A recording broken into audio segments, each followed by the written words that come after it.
नमस्कार विद्यार्थियों, स्वागत है आप सभी का Yogendra classes Jamuna YouTube channel पर। आज हम लेकर आए हैं कक्षा 10वीं सामाजिक विज्ञान का अर्धवार्षिक परीक्षा पेपर सेट सी एमपी बोर्ड 2025।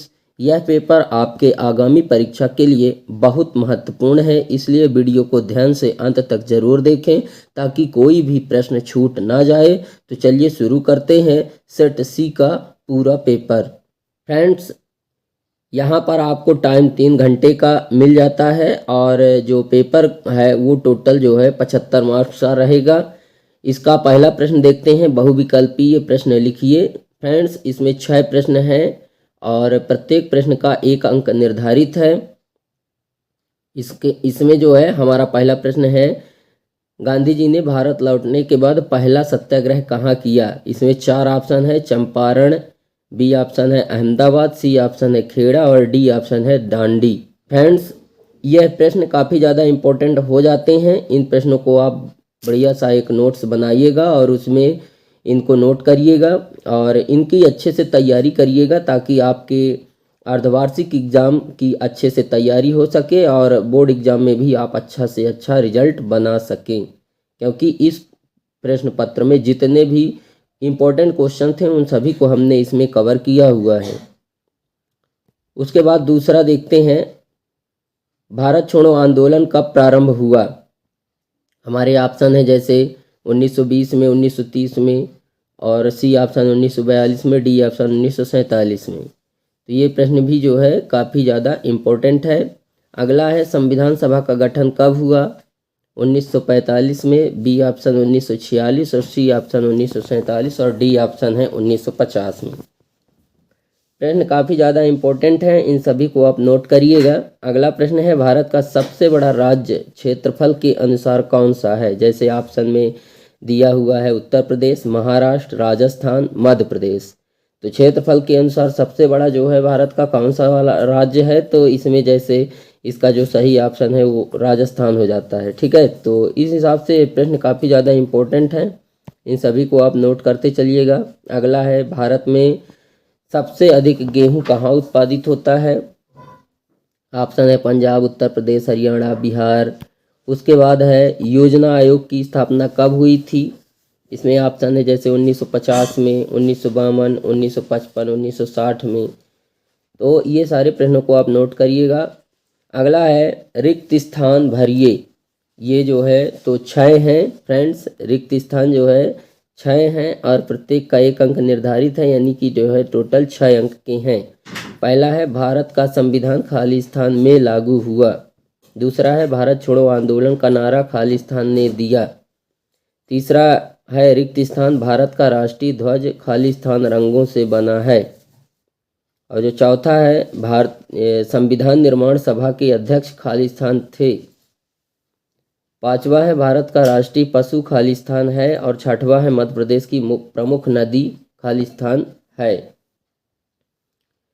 तो फ्रेंड्स, इस प्रकार से ये रिक्त स्थान थे, ये भी ज़्यादा इम्पोर्टेंट है, इसको भी नोट करिएगा। उसके बाद देखते हैं तीसरा प्रश्न, सही जोड़ी मिलाइए। ये भी 6 हैं और प्रत्येक का 1 अंक निर्धारित है, यानी 6 नंबर का जो है सही जोड़ी भी है। जैसे Rabindranath Tagore, Lord Curzon, Mahatma Gandhi, Jawaharlal Nehru, doctor Ambedkar, Subhash Chandra Bose, Geetanjali, बांग भांग नामक सत्याग्रह, भारत के प्रथम प्रधानमंत्री, संविधान निर्माता, आज़ाद हिंद फौज। ये जो है इन सबको आप नोट करिएगा और इनका जो है बढ़िया से नोट्स तैयार करने के बाद पढ़िएगा ताकि आपके बोर्ड एग्ज़ाम में अच्छा से अच्छा रिजल्ट बन सके और अर्धवार्षिक एग्ज़ाम की भी आपकी अच्छे से तैयारी हो सके। उसके बाद प्रश्न क्रमांक 4 देखते हैं, सत्य असत्य लिखिए। ये भी 6 हैं, प्रत्येक का 1 अंक निर्धारित है, यानी टोटल 6 अंक के हैं। जैसे भारत में पंचायती राज की स्थापना 1959 में हुई, इसको बताना है यह सत्य है या असत्य। दूसरा है, राष्ट्रीय प्रतीक 4 सिंहों वाला अशोक स्तंभ है। तीसरा है, भारत में न्यायपालिका स्वतंत्र है, इसमें भी बताना है यह सत्य है या असत्य है। गंगा नदी पश्चिम से पूर्व की ओर बहती है, इसमें भी बताना है। भारत का राष्ट्रीय फल आम है, इसमें भी सत्य असत्य बताना है। और महात्मा गांधी का जन्म 2 अक्टूबर 1859 को हुआ था, इसमें भी सत्य असत्य बताने हैं। उसके बाद प्रश्न क्रमांक 5 देखते हैं। एक शब्द या वाक्य में उत्तर दीजिए। ये भी जो है टोटल 6 हैं, प्रत्येक का 1 अंक निर्धारित है, यानी 6 अंक के हैं। जैसे पहला प्रश्न है, भारत का सर्वोच्च न्यायालय कहाँ स्थित है? तो आपको बताना है कि भारत का सर्वोच्च न्यायालय कहाँ पर है। दूसरा है, भारत की प्रथम महिला प्रधानमंत्री कौन थी? इसका भी जवाब आपको देना है। पंचशील सिद्धांतों की घोषणा कब हुई थी? इसको भी बताना है। संयुक्त राष्ट्र संघ की स्थापना कब हुई? ये भी जो है इम्पोर्टेंट प्रश्न है, इसको आप जरूर पढ़िएगा। भारत का राष्ट्रीय पक्षी क्या है? ये भी काफ़ी ज़्यादा इम्पोर्टेंट हो जाता है। बाकी संविधान को लागू करने की तिथि क्या है? ये भी काफ़ी ज़्यादा इम्पोर्टेंट प्रश्न है, संविधान को लागू करने की तिथि। उसके बाद यहाँ से शुरू होता है जो हमारे प्रश्न क्रमांक 6 से अति लघुत्तरीय प्रश्न, लगभग 2 नंबर के रहेंगे ये। तो पहला प्रश्न है, भारत में जनसंख्या वृद्धि के 2 कारण बताने हैं। फिर अथवा में है, भारत में जनसंख्या नियंत्रण के 2 उपाय बताइए। प्रश्न क्रमांक 7 है, भारत के प्रमुख खाद्य फसलों के नाम बताना है। अगला है, नकदी फसलों के 2 उदाहरण, अथवा में जो दिया है नकदी फसलों के उदाहरण बताना है। नकदी फसल जैसे चाय, कपास, गन्ना, ये जो है नकदी फसलें हैं, क्योंकि इनको किसान जो है तो अपने खाने के लिए नहीं बल्कि बाजार में बेचने के लिए उगाता है। उसके बाद प्रश्न क्रमांक 8 है, प्राकृतिक संसाधन किसे कहते हैं? संसाधनों के संरक्षण के 2 उपाय बताने हैं। यानी कि हम जो है संसाधन को तभी संरक्षित रख सकते हैं जब हम उनका जितना जरूरी हो उतना ही उपयोग करेंगे तब। अगर उसका हद से ज़्यादा उपयोग करेंगे तो हम उसे संरक्षित नहीं रख सकते। प्रश्न क्रमांक 9 है, भारत के प्रमुख लौह अयस्क क्षेत्र कौन से हैं? अगला है, भारत के कोयला क्षेत्रों के नाम बताना है। जैसे कोयला हमारे इधर मध्य प्रदेश में सिंगरौली में सबसे ज़्यादा पाया जा रहा है।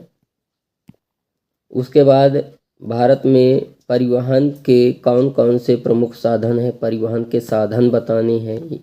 ठीक है, साधन यानी जिनके द्वारा जो है परिवहन होता है, जैसे बस हो गया, ट्रक हो गया।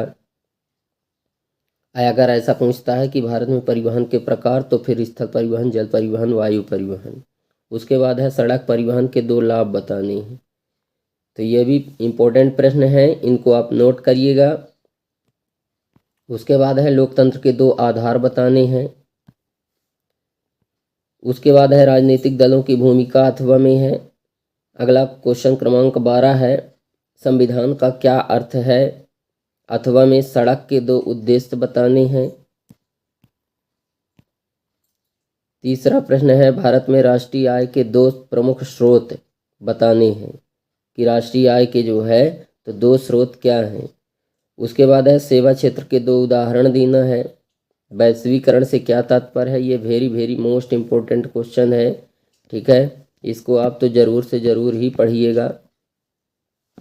उसके बाद है, उदारीकरण की 2 विशेषताएं लिखिए अथवा में। उसके बाद प्रश्न क्रमांक 15 है, सांप्रदायिकता क्या है? माने मारपीट करना, लड़ाई झगड़ा करना ही सांप्रदायिकता है। इसके 2 दुष्प्रभाव क्या हैं? इससे जो है समाज को काफ़ी ज़्यादा नुकसान होता है सांप्रदायिकता से। इम्पोर्टेंट प्रश्न है, इन दोनों को आप नोट करिएगा अच्छे से।